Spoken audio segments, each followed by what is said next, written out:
तो इस वक्त प्रधानमंत्री नरेंद्र मोदी अपने मंत्रिपरिषद का परिचय करवा रहे थे लोकसभा में, 18वीं लोकसभा, जिसमें अध्यक्ष ओम बिरला को चुना गया। और इसके बाद इस वक्त आपको बता रहे हैं प्रधानमंत्री परिचय कराते हैं। शब्दों में निंदा करता है। इसके साथ ही हम उन सभी लोगों की संकल्प शक्ति की सराहना करते हैं जिन्होंने इमरजेंसी का पुनः विरोध किया, अभूतपूर्व संघर्ष किया और भारत के लोकतंत्र की रक्षा का दायित्व निभाया। भारत के इतिहास में 25 जून 1975 के उस दिन को हम हमेशा काले अध्याय के रूप में जाना जाएगा। इस दिन तत्कालीन प्रधानमंत्री श्रीमती इंदिरा गांधी ने देश में इमरजेंसी लगाई और बाबा साहब अम्बेडकर द्वारा निर्मित संविधान पर प्रचंड प्रहार किया था। भारत की पहचान पूरी दुनिया में लोकतंत्र की जननी के तौर पर है। भारत में हमेशा लोकतांत्रिक मूल्यों और वाद संवाद का समर्थन हुआ, हमेशा लोकतांत्रिक मूल्यों की सुरक्षा की, उन्हें हमेशा प्रोत्साहित किया गया। ऐसे भारत पर श्रीमती इंदिरा गांधी द्वारा तानाशाही थोप दी गई, भारत के लोकतांत्रिक मूल्यों को कुचला गया और अभिव्यक्ति की आज़ादी का गला घोटा गया। इमरजेंसी के दौरान भारत के नागरिकों के अधिकार नष्ट कर दिए गए, नागरिकों से उनकी आज़ादी छीन ली गई। ये वह दौर था जब विपक्ष के नेताओं को जेल में बंद कर दिया गया, पूरे देश को जेल खाना बना दिया गया। तब की तानाशाही सरकार ने मीडिया पर अनेक पाबंदियां लगा दी गई थी, न्यायपालिका की स्वतंत्रता पर अंकुश लगा दिया गया था। इमरजेंसी का वह समय हमारे देश के इतिहास में अन्याय काल का एक काला खंड था। आपातकाल इमरजेंसी लगाने के बाद उस समय कांग्रेस सरकार ने कई ऐसे निर्णय किए जिन्होंने हमारे संविधान की भावनाओं को कुचलने का काम किया।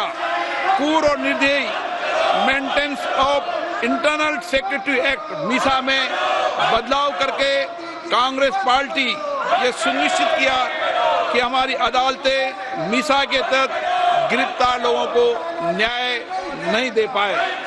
मीडिया को सच लिखने से रोकने के लिए parliament president production of publication refill act, press council refill act और prevention of publication of objectionable matter act लाए गए। इस काले खंड में संविधान में 38वां, 49वां, 40वां, 41वां, 42वां संविधान संशोधन किया गया। कांग्रेस सरकार द्वारा किए गए संशोधन का लक्ष्य था सारी शक्तियां एक व्यक्ति के पास आ जाए, न्यायपालिका पर नियंत्रण हो, संविधान के मूल सिद्धांत खत्म किए जा सके। ऐसा करके नागरिकों के अधिकारों का दमन किया गया और लोकतंत्र के सिद्धांतों पर आघात किया।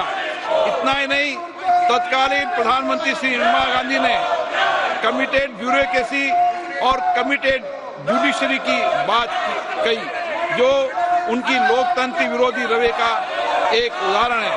इमरजेंसी अपने साथी ऐसे असामाजिक और तानाशाही की भावना से भयंकर चुनौतियों को लेकर आई, जिसने गरीबी, दलित और वंचितों को तबाह कर दिया। इमरजेंसी के दौरान लोगों को कांग्रेस सरकार द्वारा जबरन थोपी गई अनिवार्य नसबंदी का, शहरों में अतिक्रमण हटाने के नाम पर मनमानी का और सरकार की कुनीतियों का प्रहार झेलना पड़ा। ये सदन उन सभी लोगों के प्रति संवेदना जताना चाहता है। 1975 से 1970 कालाखंड अपने आप में एक ऐसा कालाखंड है जो हमें संविधान के सिद्धांतों, संघीय ढांचे और न्यायिक स्वतंत्रता के महत्व को याद दिलाता है। ये कालखंड हमें याद दिलाता है कैसे उस समय हम सभी पर हमला किया गया, क्योंकि जिनकी रक्षा आवश्यक है। ऐसे समय में जब आपातकालीन इमरजेंसी के 50वें वर्ष में हम प्रवेश कर रहे हैं, ये 18वीं लोकसभा बाबा साहब अंबेडकर द्वारा निर्मित संविधान को बनाए रखने, इसकी रक्षा करने और इसे संरक्षित रखने की अपनी प्रतिबद्धता को दोहराती है। हम भारत में लोकतंत्र के सिद्धांत, देश में कानून का शासन और शक्तियों का विकेंद्रीकरण अक्षुण्ण रखने के लिए प्रतिबद्ध हैं। हम संवैधानिक संस्थाओं में भारत के लोगों की आस्था और उनके अभूतपूर्व संघर्ष, जिनके कारण इमरजेंसी का अंत हुआ और एक बार फिर संवैधानिक शासन की स्थापना हुई, उनकी सराहना करते हैं। 1975 में आज 26 जून के दिन ही देश इमरजेंसी की क्रूर सच्चाइयों का सामना करते हुए उठा था। 1975 में आज के दिन कैबिनेट ने इमरजेंसी का पोस्ट फैक्टो रेक्टिफिकेशन किया था। इस तानाशाही और असंवैधानिक निर्णय पर मोहर लगाई थी। इसलिए हमारी संसदीय प्रणाली अनगिनत बलिदानों के बाद मिली दूसरी आजादी के प्रति अपनी प्रतिबद्धता को दोहराने के लिए आज के प्रस्ताव किया जाना आवश्यक है। अब हम ये जानते हैं कि हमारी युवा पीढ़ी लोकतंत्र के इस काले अध्याय के बारे में जरूर जानना चाहिए। इमरजेंसी के दौरान गैर कानूनी गिरफ्तारियां, सरकारी प्रताड़ना के चलते अनगिनत लोगों को यातनाएं सहनी पड़ी थी।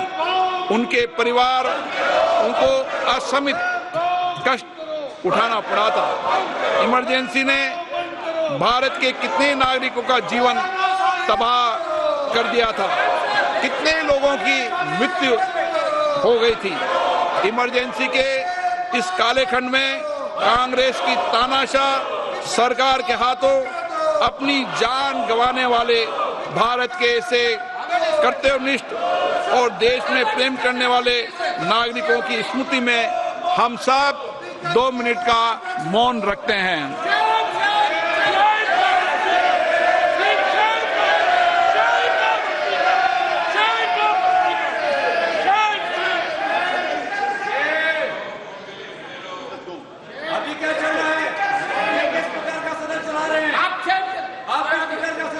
ओम शांति। सभा की कार्रवाई दिनांक 27 जून 2024 को राष्ट्रपति के अभिभाषण की समाप्ति के आधे घंटे के पश्चात के लिए स्थगित की जाती है। तो इस वक्त आप स्पीकर ओम बिरला को सुन रहे थे, जिन्होंने साफ तौर पर बताया 50 साल पहले कैसे इमरजेंसी लागू करके कांग्रेस ने संविधान की मूल आत्मा को कुचल दिया था। जेल खाना बना दिया गया था पूरे देश को, लोगों के मूलभूत अधिकारों को छीन लिया गया था। लोगों ने किस तरीके से उस वक्त यातनाएं झेली थी, ये याद दिलाया जा रहा है, ये बताया जा रहा है कि कैसे 50 साल पहले इमरजेंसी थोप करके देश में संविधान की धज्जियां उड़ा दी गई थी। 1975 में देश में तानाशाही थोपी गई थी। स्पीकर ओम बिरला जो इस वक्त उस इतिहास को बताते हुए, जो आपातकाल इतिहास का काला धब्बा था, 50 साल पहले यानी 25 जून 1975 को जब इमरजेंसी लागू की गई कांग्रेस की ओर से, और उसके बाद कैसे एक एक नागरिक का अधिकार छीना गया, मीडिया की आजादी को छीन लिया गया। सदन आपातकाल की निंदा करता है। ओम बिरला ने शुरुआत इसी से की। सैकड़ों लोगों को किस तरह से यातनाओं का शिकार होना पड़ा, और साफ तौर पे आज उसी बात का जिक्र किया गया कि जो तानाशाही थोपी गई थी 1975 में, वो देश के लिए, देश के इतिहास के लिए कैसे काला धब्बा है, और इसीलिए बीजेपी से काले दिवस के तौर पर भी मना रही है। लेकिन हमने देखा कि कैसे जब ओम बिरला उन बातों को रख रहे थे तो विपक्ष हंगामा भी कर रहा था। लेकिन याद दिलाया गया ओम बिरला की ओर से, जो लोग संविधान की बात करते हैं उनके ही कार्यकाल में कैसे संविधान की धज्जियां उड़ाई गई थी।